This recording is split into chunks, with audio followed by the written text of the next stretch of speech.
임마누엘 찬양대 찬양 감사합니다.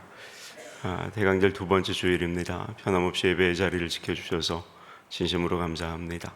하나님의 은혜와 자비와 평강이 늘 여러분과 함께 하시기를 주의 이름으로 축복합니다. 아멘. 오늘은 옆에 분들에게 이렇게 한번 인사하겠습니다. 주님의 구원을 기다리는 삶을 사십시오. 시작. 주님의 구원을 기다리는 삶을 사십시오. 아멘입니다. 오늘은 우리가 서로 방금 축복한 것처럼 주님의 구원을 기다리는 삶이 어떤 삶인지 말씀을 통해 함께 나누겠습니다. 여러분, 우리가 신앙생활에서 가장 많이 사용하는 단어 중에 하나가 바로 복음이라는 단어입니다. 그러면 여러분, 이 복음이라는 말이 구약 성경과 신약 성경 중에 어디에 많이 나올까요?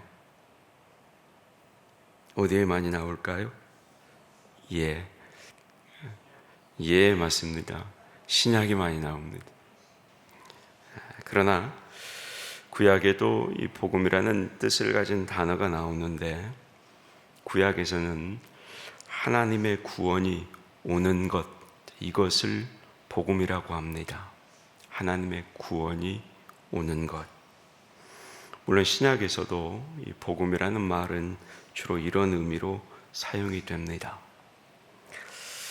그러나 신약 성경에 나오는 복음이라는 말의 의미를 조금 더 자세히 이해하려면 이 단어가 당시에 어떤 의미로 쓰였는지를 알아야 합니다.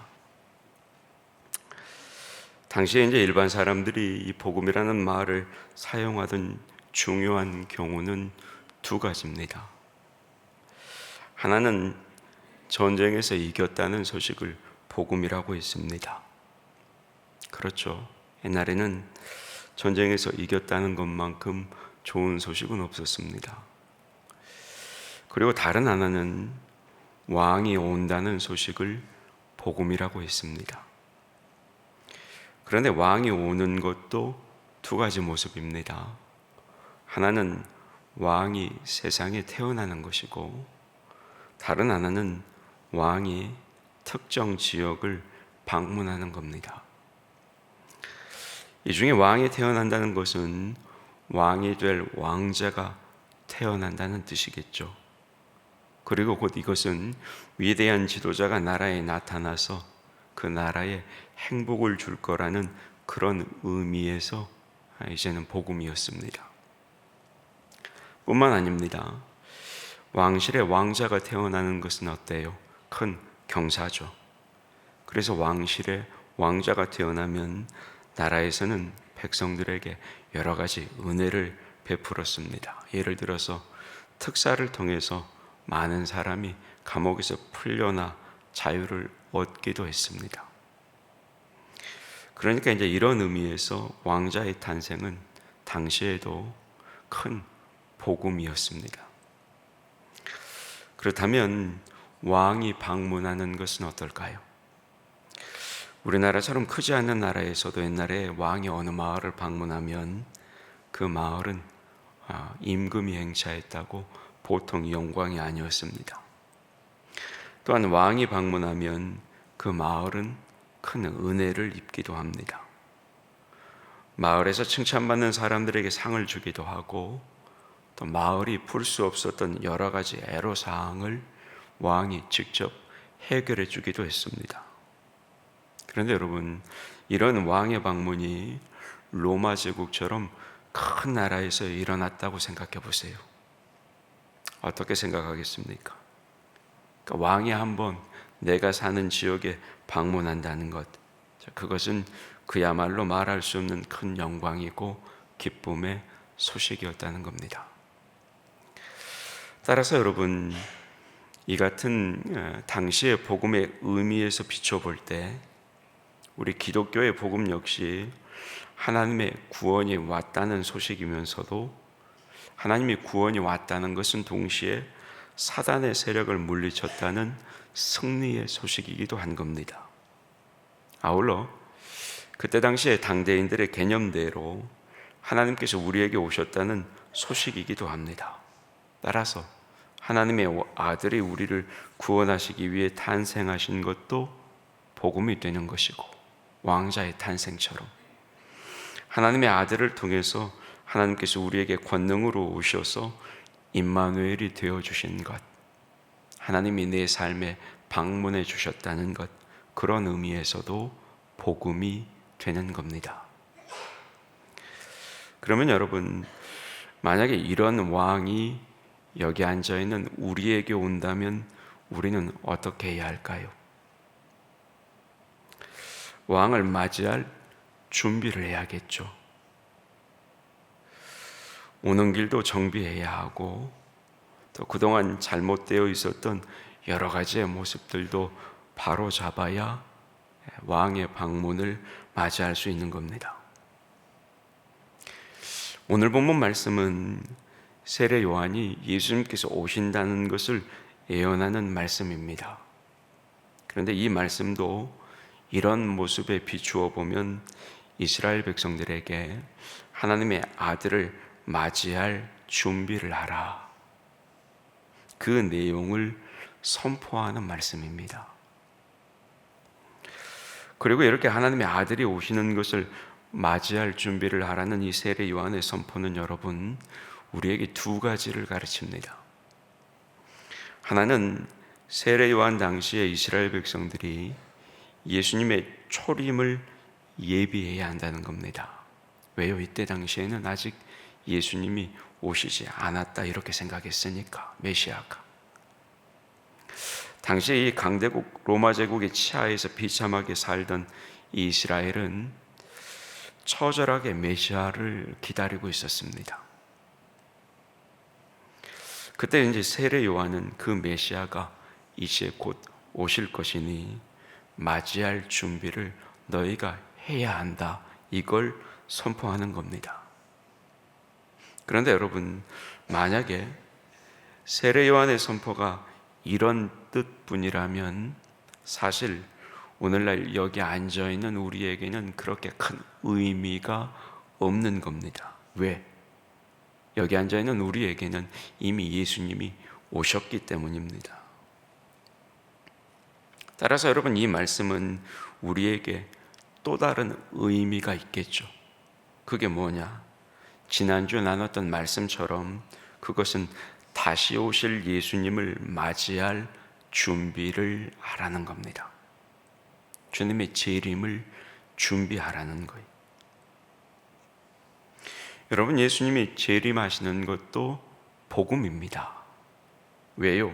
예수님의 재림이야말로 온 세상이 기다리던 구원의 완성을 이루는 사건이기 때문입니다. 그런데 여러분, 왕이 오면 상급만 주는 것은 아닙니다. 그동안 잘못했던 사람들에게는 반대로 벌을 내리겠죠.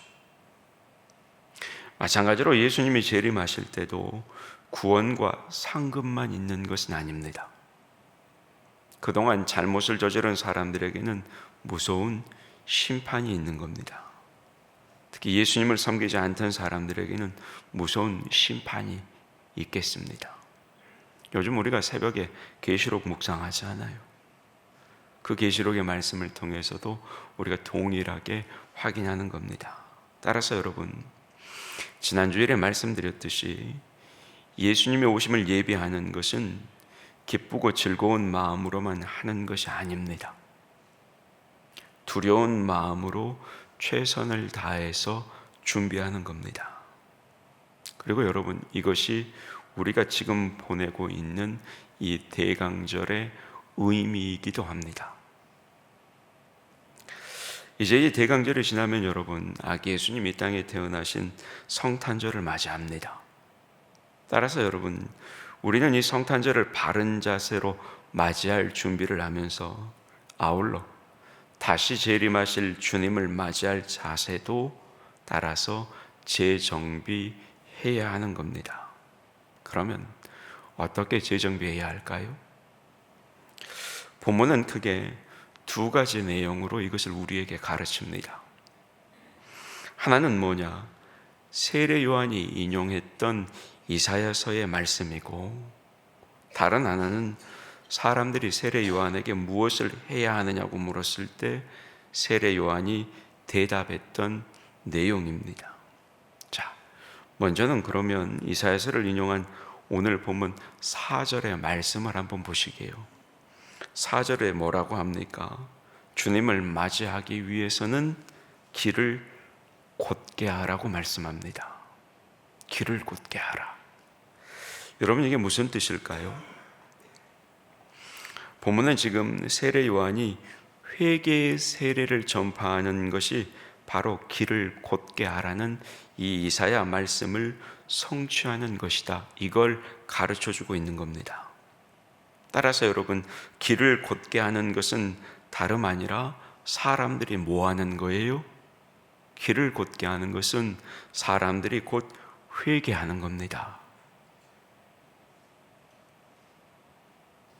여러분, 회개가 뭡니까?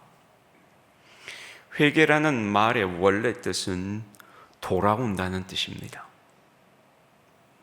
잘못된 방향으로 가던 사람이 바른 방향으로 돌아오는 것, 그게 회개입니다. 예를 들어서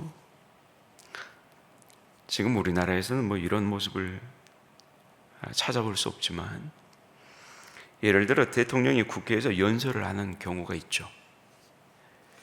대통령이 국회에 들어올 때 어떻게 합니까? 국회의원들은 국회에 나와 있다가 대통령이 들어오기 직전까지 그들은 옆 사람과 담화를 나누며 웃고 이야기를 하죠. 그러다가 대통령이 입장한다는 말을 들으면 다 일어나서 얼굴을 대통령에게 돌리며 박수로 환영을 합니다. 여러분, 이게 국회가 대통령을 맞이하는 자세입니다. 다른 데를 쳐다보며 딴짓을 하다가도 대통령이 입장을 하면 그를 향하는 겁니다. 여러분, 주님을 맞이하기 위해 길을 곧게 하는 것은 먼저 회개하는 것이고, 회개는 바로 이런 거라는 겁니다. 그동안 세상을 쳐다보며 살던 사람이 주님을 향해서 얼굴을 돌리는 것, 그게 뭐라고요? 그게 회개라고요. 그러면 왜 주님을 향해 얼굴을 돌릴까요? 세상에서 행복을 얻으려고 여기저기 따라다녀 봤지만 헛되다는 사실을 깨달았기 때문입니다. 참된 행복은 세상에 있는 것이 아니라 주님이 주신다는 것, 그 사실을 알았기 때문이에요. 그래서 주님을 향해서 얼굴을 돌리는 겁니다.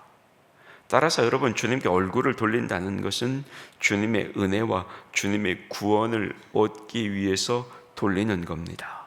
아울러서 이제는 주님의 뜻을 따르겠다, 그 고백을 가지고 주님께로 얼굴을 돌리는 거예요. 그러니까 여러분, 회개에는 이런 의미가 담겨져 있는 겁니다. 그러면 여러분, 이렇게 주님께 얼굴을 돌려서 주님을 바라보려면 어떤 자세가 필요할까요? 소위 회개하려면 어떤 자세가 필요할까요? 오늘 본문은 주님을 맞이하기 위한 이런 회개의 자세를 조금 더 구체적으로 우리에게 가르칩니다. 그것이 뭐냐? 5절에 나와 있는 말씀처럼 모든 골짜기가 메워지고 모든 산과 작은 산이 낮아지고 굽은 것이 곧아지고 험한 길이 평탄해지는 겁니다. 여러분, 정말로 그렇죠? 왕이 오는 길을 준비하려면 길에 있는 모든 골짜기는 메워져야 하는 겁니다. 산은 낮아져야 하고 굽은 것은 곧아져야 하고 험한 길은 평평해져야 하는 겁니다. 무슨 말이에요? 우리가 주님을 향해 우리의 고개를 돌려서 주님을 바라보기 위해서도 여러분, 우리에게 이런 준비가 필요하다는 겁니다. 여러분, 여기서 골짜기가 메워져야 한다는 것은 무슨 말일까요? 무슨 말이냐? 우리의 낮아진 심령이 높아져야 한다, 이 뜻입니다. 이걸 다른 말로 표현하면 절망을 품은 사람이 이제는 희망을 품어야 한다는 겁니다. 여러분 아시겠지만 절망한 사람은 아무것도 기다리지를 않고 아무것도 바라보지를 않습니다. 그러니 아무것도 준비할 필요가 없습니다. 따라서 이런 사람에게는 희망을 주어야 하는 겁니다. 희망이 있어야 주님을 바라볼 수가 있기 때문입니다. 그러면 여러분, 어떻게 해야 그런 사람들에게 희망을 줄 수 있을까? 한 소년이 탄 경비행기가 밀림 지역에 추락을 합니다. 수색대가 며칠 동안 숲속을 뒤졌으나 이 소년을 찾을 수가 없었습니다. 소년의 아버지는 전단을 만들어 밀림에 뿌리기로 결심을 합니다. 그런데 전단에 어떤 말을 써놓는 게 좋을지 몰라 고심이 됩니다. 그때 인생 경륜이 풍부한 한 어르신이 이 아버지에게 이렇게 조언합니다. 지금 당신의 아들이 가장 두려워하는 것은 고독일 겁니다. 아들에게 당신의 사랑을 확인시켜 주세요. 그것이 가장 큰 위로가 될 겁니다. 그 조언을 들은 소년의 아버지는 전단지에 다음과 같이 적습니다. 내 아들아, 우리는 너를 진정으로 사랑한다. 소년은 밀림에서 아버지가 뿌린 이 전단을 받아보았습니다. 사실 소년은 굶주림과 고독 속에서 절망에 빠져 삶을 포기하려고 했습니다. 그런데 그 전단에 적힌 아버지의 글을 보는 순간 삶의 희망과 용기가 솟아났습니다. 그리고 결국 이 소년은 며칠 후에 구조가 되었습니다. 여러분, 절망은 희망에 의해서 치유되지만 그 희망을 주는 것은 다름 아니라 사랑입니다. 뭐라고요? 사랑이라고요.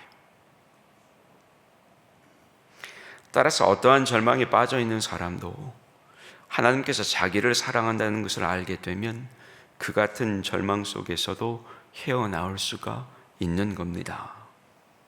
여러분, 왜 그러겠습니까? 다름 아니라 하나님의 사랑에서 소망을 얻기 때문입니다. 나를 사랑하시는 그 하나님의 사랑에서 살아갈 의미, 살아갈 소망을 얻는 겁니다. 여러분, 혹시 마음이 어려우십니까?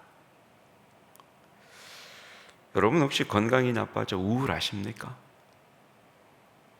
혹여 세상에서 기대하던 일들이 잘 되질 않아서 실망하고 계십니까? 주님 뜻대로 살지 못해서 혹시 마음이 무거우십니까? 여러분, 그런 사람들에게 주님이 오시는 겁니다. 그런데 그 주님은 우리를 사랑하시는 분이십니다. 그 주님은 우리의 모든 죄를 용서하시고 우리의 연약함을 불쌍히 여기셔서 전능하신 손으로 우리를 도와주시는 분이십니다. 그 주님께서 우리가 잠시 받는 어려움을 유익한 훈련으로 만드셔서 아마 우리를 더 좋은 길로 인도하실 겁니다. 따라서 여러분, 주님의 그 사랑에 희망을 걸고 주님을 바라보며 주님을 기다리시기를 주님의 이름으로 축복합니다. 반면에 여러분, 산은 어떻게 돼야 된다고요? 산은 낮아져야 된다고요. 무슨 말이냐? 교만한 사람은 낮아져야 하는 겁니다. 그래야 주님을 영접할 수가 있는 겁니다. 여러분, 주님은 우리가 섬겨야 할 분입니다. 그런데 교만해서 자기 스스로를 높이고 숭배하는 사람이 어떻게 그런 주님을 영접할 수가 있겠습니까? 주님은 우리를 불쌍히 여기시고 우리를 돕는 분으로 우리에게 오시는 겁니다.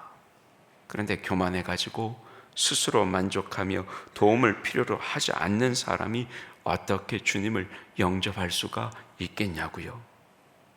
따라서 교만한 사람은 주님을 맞이할 수가 없는 겁니다. 왜?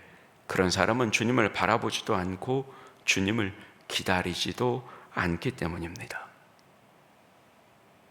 여러분, 우리가 기억하시게요. 주님을 영접하려면 자신의 부족함을 깨닫고 스스로 낮추며 주님의 도우심을 바라야 하는 겁니다. 그래야 여러분 주님을 영접할 수가 있는 겁니다. 노련하고 존경받는 수도사 한 사람이 젊은 수도사를 교육하게 됐습니다. 그런데 이 젊은 수도사는 아직 젊어서 교만한 마음이 남아 있었습니다.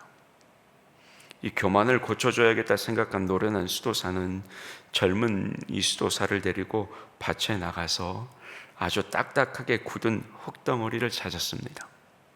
그리고 젊은 수도사에게 말합니다.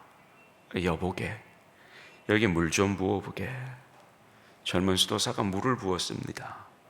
그런데 물은 그 흙덩이로 스며들지를 못하고 그냥 옆으로 주르륵 흘러내렸습니다. 노련한 수도사가 이렇게 말합니다. 이렇게 딱딱한 흙은 물을 받아내지 못한다네. 그리고는 이 수도사가 망치를 집어들고 그 딱딱한 흙덩이를 부수기 시작했습니다. 흙덩이를 다 부순 후에 이 노련한 수도사가 젊은 수도사에게 다시 물을 부어 보라고 말을 합니다. 부서져서 부드러워진 흙 속에 물을 붓자 이제 그 물이 그 흙 속에 스며들기 시작합니다. 그러자 이 노련한 수도사가 웃으면서 이 젊은 수도사에게 말합니다. 여기다가 씨를 뿌리게. 틀림없이 싹이 나고 나중에 열매를 맺을 거네. 수도사들은 이것을 깨어짐의 영성이라고 부른다네. 무슨 영성이라고요? 깨어짐의 영성. 여러분, 교만은 스스로 만족하고 자신이 최고라고 생각함으로 남의 도움을 구하지 않습니다. 이렇게 교만한 마음에는 말씀의 씨가 들어가지를 못합니다. 주님의 말씀을 받아들이지 않으니 회개할 수도 없습니다. 그러니 그 교만한 마음은 주님을 향해 고개를 돌려 주님을 바라볼 수도 없고 주님을 영접할 수도 없는 겁니다. 따라서 여러분, 우리는 자기 자신으로 만족하거나 자신을 높이는 교만을 깨뜨려야 하는 겁니다. 하기 싫어, 못해. 내가 싫다는데 누가 뭐라 그래? 또는 반대로 나 아니면 누가 하겠어? 여러분, 이런 마음의 교만을 깨뜨리고 주님의 일이라면 순종하겠습니다. 어떤 일이든 받아들이겠습니다. 여러분, 이런 마음이 되어야 하는 겁니다. 산을 부숴서 평지로 만드는 것 같은 깨어짐과 낮아짐이 여러분 필요한 겁니다. 그래야 주님을 맞이할 수 있는 겁니다. 여러분 혹시 그거 아세요? 1997년에 우리나라에 IMF 위기가 찾아왔을 때 그때 당시에는 교회 출석자가 10% 이상 늘었습니다. 왜 그랬을까요? 모든 것이 잘 될 때는 하나님의 도움이 필요한지 몰랐던 사람들이 물질적인 어려움을 겪게 되면서 자기가 얼마나 나약한 존재인지를 알게 되어서 주님을 찾은 겁니다. 맞아요, 여러분. 우리가 낮아지기 위해서는 자신의 부족한 모습을 반드시 깨달아야 하는 겁니다. 그게 뭐라고요? 깨어짐의 영성이라고. 그게 뭐라고요? 깨어짐의 영성이라고.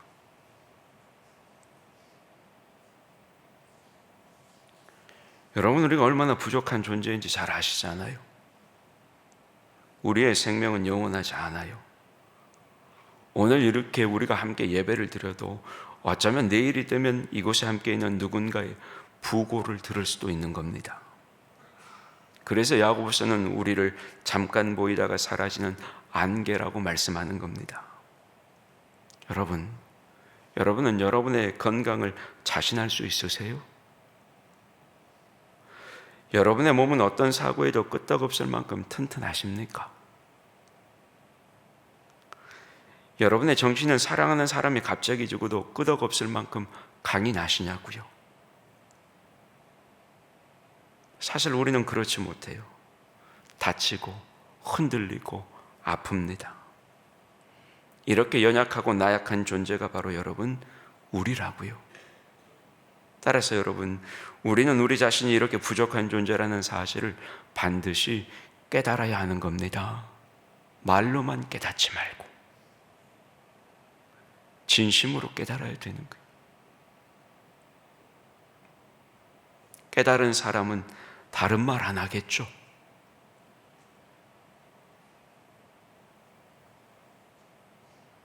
그런데 여러분, 교만은 이런 문제만 일으키는 게 아닙니다. 교만한 사람은 자기 마음대로 행동합니다. 삶이 삐뚤어진 겁니다. 생각해 보세요. 주님을 모시지 않는 인간의 마음은 삐뚤어져 있는데 교만해서 자기 마음대로 행동하게 되면 어떻게 되겠습니까? 당연히 삶도 삐뚤어지는 겁니다. 그래서 여러분, 교만한 사람은 자기 마음대로 행동하게 되고 그러니 삶이 삐뚤어지는 겁니다. 질서가 있는데도 질서를 무시하게 되는 것이고 자기의 욕심을 채우기 위해서 그 질서를 깨뜨리는 겁니다. 정말 교만한 거죠.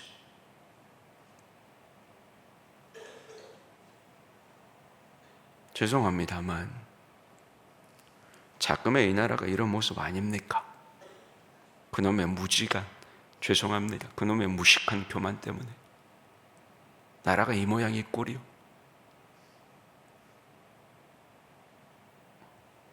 따라서 여러분, 주님이 오실 길을 예비하기 위해서는 우리의 이런 삐뚤어진 삶을 바로잡아야 하는 겁니다.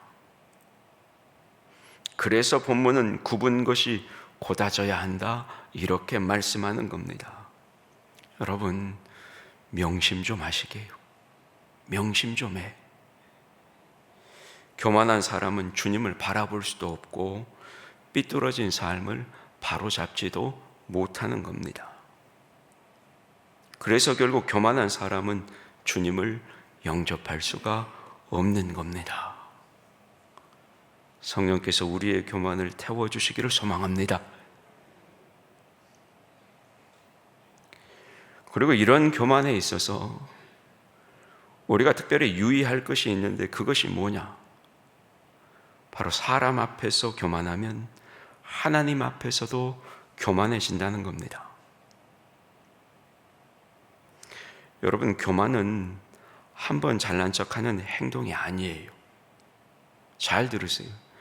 여러분, 교만은 평소의 태도예요.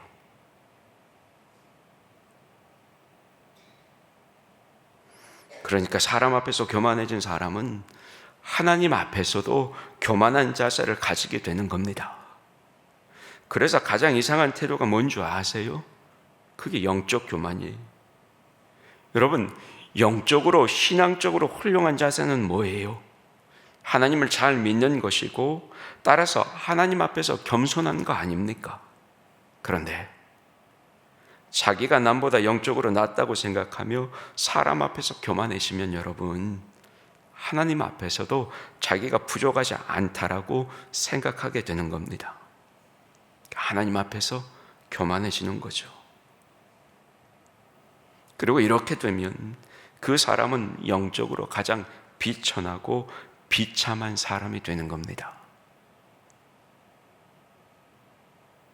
그래서 여러분, 영적으로 뭔가를 자랑하는 것은 영적으로 가장 비천한 거예요.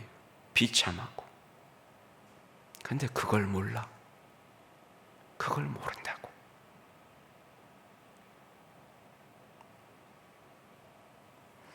자기 스스로 내가 비천한 놈입니다. 비참한 사람입니다. 이렇게 말을 해요.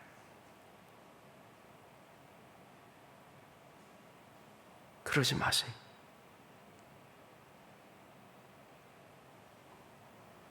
그러면 여러분, 사람이 뭘로 자기의 영적인 모습을 자랑할까요? 당연히 종교적인 업적이나 조건으로 자랑하겠죠. 여러분, 이스라엘 백성들이 어떤 생각을 하고 있었습니까? 자기들만 아브라함의 자손이며 선택된 백성이라고 믿었습니다. 그래서 자신들 외에는 구원받을 수 없다 이렇게 생각하며 모든 이방인들을 무시하고 멸시했습니다. 영적으로 교만해진 겁니다. 그래서 자기 마음대로 행동하고 삐뚤어지게 살았습니다. 그런데 여러분, 더 무서운 것이 뭔 줄 아세요? 그렇게 영적인 교만에 젖어 살면서도 자기들은 구원을 받고 구원자, 다시 말해 메시아가 오시면 자기들만 그 메시아를 영접할 수 있을 거라 생각했다는 겁니다. 그게 훨씬 더 무서운 생각이에요. 지금으로 따지면 하나님이 나만 사랑해, 무슨 헛된 소리.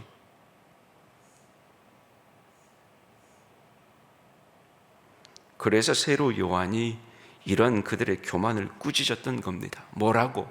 너희가 아브라함의 자손이라고 생각하며 스스로 주님을 맞을 준비가 되었다고 생각하지 말아라. 정말로 주님을 맞이하려면 회개하고 그에 걸맞는 열매를 맺어야 한다. 그렇지 않으면 찍혀 불에 던져질 것이다. 잘 들으세요.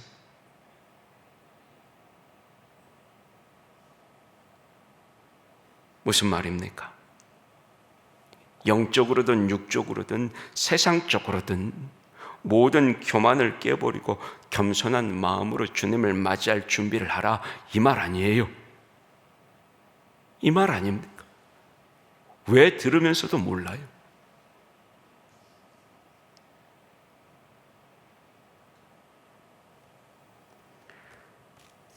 세례 요한이 이렇게 가르치자 이 말을 듣고 겸손해진 사람과 희망을 품은 사람들이 세례 요한에게 찾아와 묻습니다.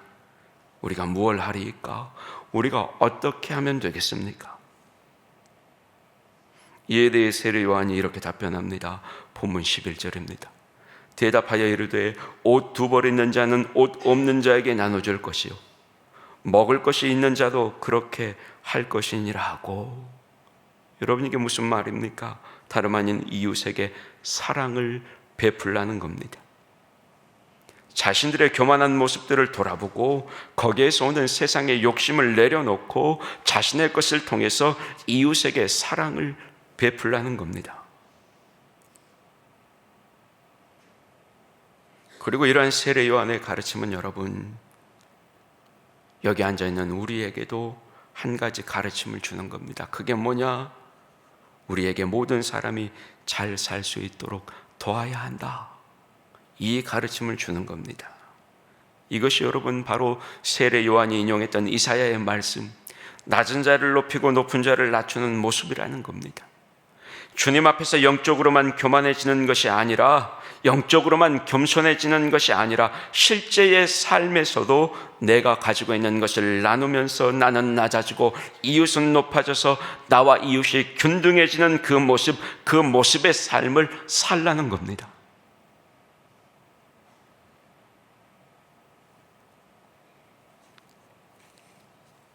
뿐만 아닙니다. 세례 요한의 이 가르침을 듣고 여러 가지 직업을 가진 사람들이 와서 묻습니다. 세리들이 묻자 정한 세금 외에는 받지 말라고 말합니다. 부당하게 돈을 받아내지 말라는 겁니다. 군병들이 와서 묻자 힘으로 남의 돈을 착취하지 말고 엉터리 고소로 돈을 빼앗지 말라고 말합니다. 무슨 말이에요? 바르게 살라는 겁니다. 특히 돈 문제에 있어서 깨끗하고 바르게 살라는 겁니다. 바른 삶, 정의로운 삶을 살라는 거예요.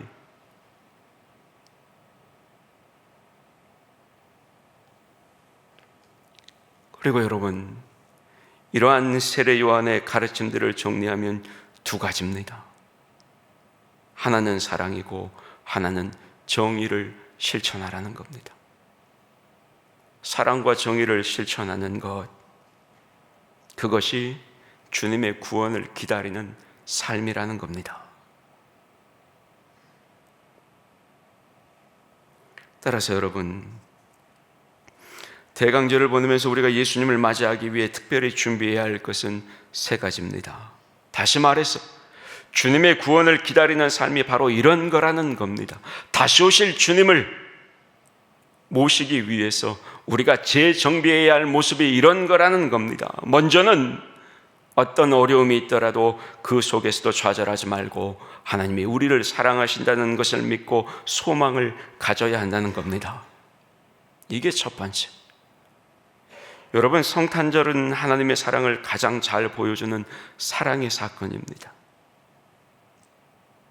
그래서 그 사랑으로 인해 우리가 구원받게 되는 희망의 사건입니다. 따라서 여러분, 이 대강절에 새로운 희망을 얻으시기를 축복합니다. 두 번째는 교만하게 자기를 의지하지 말고 하나님 앞에서 겸손해야 한다는 겁니다. 국민소득과 복음 전파의 관계를 연구해 보면 여러분, 국민소득이 낮은 나라가 복음을 잘 받아들입니다. 그러나 경제가 발전해서 국민소득이 10,000불 이상이 되면 복음을 잘 받아들이지를 않습니다. 교회가 성장하지를 않고 오히려 쇠락하기 시작합니다. 또한 도덕적으로 우수한 사회에도 복음이 잘 전파되지 않습니다. 소위 먹고 살만하면 복음이 잘 들어가지를 않아요. 왜 그럴까요?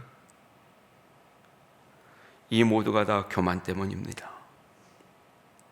여러분, 물질적으로 영적으로 교만해지면 주님을 맞이하지 못합니다. 진심으로 맞이하지 못해요.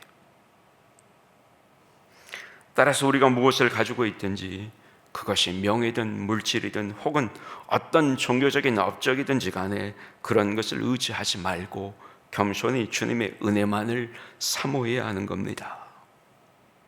여러분, 오직 주님을 사모하는 마음으로 우리에게 구원을 베푸시는 그 주님을 맞이하시기를 축복합니다.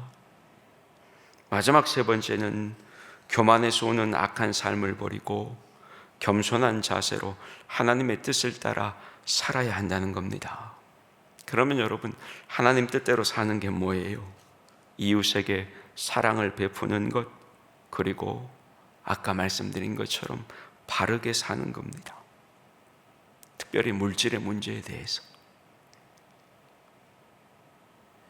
이것이야말로 본문 말씀이 가르쳐주는 삐뚤빼뚤한 길을 곧게 잡고 울퉁불퉁한 길을 평평하게 만드는 겁니다. 여러분, 우리가 세상을 바라보며 우리의 욕심을 부리면 우리의 길은 삐뚤어집니다. 이웃은 어떻게 살든지 관심은 없고 내 주머니만 채우게 되니 소위 말하는 빈부의 격차가 생기고 울퉁불퉁해져 버리는 겁니다. 그러나 주님을 바라보며 주님의 뜻을 따르면 우리의 길이 바르게 펴지고 평평해지는 겁니다. 왜? 내 욕심을 내려놓은 곳이 이웃을 위한 배려로 채워지니 그 길이 평평해지는 겁니다. 진실로 주님을 맞이할 준비가 되는 겁니다. 따라서 여러분, 하나님의 뜻을 따라 살아가는 모습으로 주님의 구원을 기다리는 삶을 사시기를 바랍니다. 말씀을 맺습니다. 예전엔 성탄을 맞이하면 크리스마스 캐롤이 들리고 성탄이 예수님과 관련된 절기라는 것을 확연하게 느낄 수가 있었습니다. 그러나 이제는 성탄절이 예수님과는 별로 관계없는 세상의 공휴일이 되어버렸습니다. 그래서 성탄절에 눈이 오느냐 안 오느냐에 따라 그게 좋은 성탄절인지 좋지 않은 성탄절인지를 이제는 이 세상 사람들이 판단해 버립니다. 경기가 좋으냐 경기가 나쁘냐에 따라 기쁜 성탄절인지 우울한 성탄절인지를 판단합니다. 세상의 많은 사람들에게 이제 성탄절은 예수님을 환영하고 영접하는 날이 아니라 사람들이 즐기는 그저 홀리데이, 명절이 되어버렸습니다. 혹시 여기 앉아있는 우리는 성탄절에 호텔이나 음식점에서 파티를 하는 게 아니라 교회에서 찬양하며 예배드리기 때문에 우리는 다르다 이렇게 말씀하실지도 모르겠습니다. 그러나 여러분, 우리가 정말로 세상과 다르게 성탄을 맞이하려면 성탄절을 보내는 외적인 모습이 종교적이냐 세속적이냐의 차이를 넘어서야 하는 겁니다. 그 차이를 넘어서야 하는 것. 대강절과 성탄절을 맞아 예배를 드리는 것도 해야겠지만 여러분, 그 이상으로 우리의 마음과 우리의 삶을 변화시켜야 하는 겁니다. 자기 자신의 마음에서부터 주님을 향해 소망을 품어야 하는 것이고, 아울러 말과 표정과 행실을 바르고 따뜻하게 고쳐야 하는 겁니다. 이게 진짜지. 이게 진짜 성탄절이지. 여러분, 우리 모두가 대강절의 시간 속에서 이런 준비를 할 수 있기를 주님의 이름으로 축복합니다. 그게 여러분, 주님의 구원을 기다리는 삶이에요. 이런 삶으로 성탄절을 맞이할 수 있기를 주의 이름으로 축복합니다. 아멘. 하나님,